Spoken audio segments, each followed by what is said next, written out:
இயேசு கிறிஸ்துவின் இனிய நாமத்தில் அன்பின் காலை வாழ்த்துக்கள். இந்த நாளிலும் கூட நாம் தொடர்ச்சியாக தேவனை அறிதல்ல தேவன் ஆவியாய் இருக்கிறார் என்பதை குறித்து நாம் சிந்திக்க இருக்கிறோம். இதற்கு தேவன் ஆவியாய் இருக்கிறார் என்பதை குறித்து நம்ம பார்க்கும்போது யோவான் சுவிசேஷம் 4 அதிகாரம் 24 வசனத்தில் ஆண்டவராய் இயேசு கிறிஸ்து சமாரியா ஸ்திரீயினிடத்தில் பேசும்பொழுது ஆண்டவர் சொல்றார், தேவன் ஆவியாய் இருக்கிறார், அவரை தொழுது கொள்கிறவர்கள் ஆவியோடும் உண்மையோடும் தொழுது கொள்ள வேண்டும் என்று சொல்லுகிறார். ஆக இந்த வசனம் தேவன் ஆவிக்குரிய நிலையை கூறுகின்றதாக இருக்கிறது. இப்போ தேவன் எப்படி இருக்கிறார் அப்படின்னு சொன்னால் தேவன் ஆவியாக இருக்கிறார். அப்படின்னா என்னன்னா, தேவன் ஒரு இடத்திற்கு உட்பட்டவர் அல்ல. இதுதான் அப்போஸ்தலர் 7 அதிகாரம் 48 வசனத்தில் அது சொல்லப்படுகிறது. அவர் கைகளினால் கட்டப்பட்ட கோவில்களில் அவர் வாசம் பண்ணுவதில்லை. 1 ராஜாக்கள் 8 அதிகாரம் 27 வசனத்துலையும் அதுதான் சொல்லப்பட்டு இருக்கிறது. அப்போஸ்தலர் 17:25 இப்படி சொல்லுது, எல்லாருக்கும் ஜீவனையும் சுவாசத்தையும் சகலத்தையும் கொடுக்கிற அவர் தமக்கு யாதொன்றும் தேவையானது போல மனுஷர் கைகளினால் பணிவிடை கொள்கிறது இல்லை. அப்படின்னா இந்த தேவன் ஆவியாக இருக்கிறார் அப்படின்னு சொல்லி நம்ம உற்று பார்க்கும் பொழுது தேவன் ஒரு இடத்திற்கு உட்பட்டவர் அல்ல. ஒரு இடத்திற்கு உட்பட்டவர் அல்ல. தேவனுக்கு தோற்றம் கிடையாது. தேவன் உணர்வு ரீதியான அடங்களுக்குள் உட்பட்டவர் அல்ல. அதாவது நம்மளுடைய கற்பனையெல்லாம் தாண்டினவர். மனுஷன் நம்ம நினைக்கிற மாதிரிலாம் கடவுளை நம்ம பார்க்க முடியாது. இன்னும் கூடுதலான நம்ம வசனங்களை நம்ம பார்க்கும் பொழுது கொலோசியர் 1 அதிகாரம் 15 வசனத்தில் பார்க்கும் பொழுது அவர் அதரிசனமான ராஜனுமாய் அப்படின்னு சொல்லி பார்க்குறோம். 1 தீமோத்தேயு 6:17 அதரிசனமுள்ள ராஜனுமாய் என்று பார்க்கிறோம்.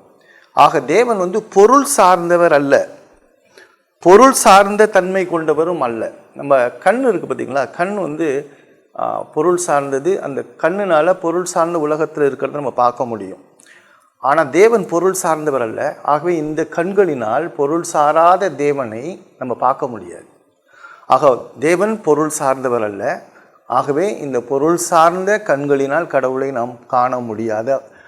அதோட கூட வேதம் என்ன சொல்லுது அப்படின்னு சொன்னால், தேவன் படைப்பிற்கும் முந்தையவர், தேவன் நித்தியமானவர். ஆக தேவன் எப்படி இருப்பாருங்கிறது நம்மளுக்கு தெரியாது. இப்போ தேவனை தெரிஞ்சுக்கணும் அப்படின்னு சொல்லி பார்த்தோம்னா யோவான் சுவிசேஷம் 1 அதிகாரம் 18 வசனத்தில் தேவனை ஒருவனும் ஒரு காலம் கண்டதில்லை, பிதாவின் மடியில் இருக்கிற ஒரே பேரான குமாரனை அவரை வெளிப்படுத்தினார். ஆக இந்த வசனம் அடிப்படையான ஒரு விஷயத்த சொல்லுது. உருவ வழிபாடு தவறுங்கிறத ஆணித்தரமாக சொல்லுது. கடவுளை பார்க்க முடியாதுங்கிறத சொல்லுது. இன்னைக்கு கடவுளை பார்க்குறேன்னு சொல்கிறவங்கெல்லாம் பொய்யர்கள். நல்லா மனசில் வச்சுக்கோங்க. கடவுளெல்லாம் பார்க்க முடியாது.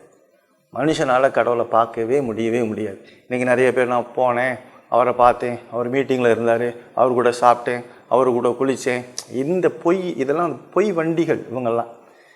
இது மாதிரியான ஒரு பிரசங்கத்தை நீங்கள் கேட்டீங்க அப்படின்னு சொன்னாலே உடனடியாகவே இது வேதத்துக்கு விரோதமானவர்கள் அப்படிங்கிறத நீங்கள் புரிஞ்சுக்குங்க. இது மக்களை ஏமாற்றுகின்ற ஒரு காரியம்.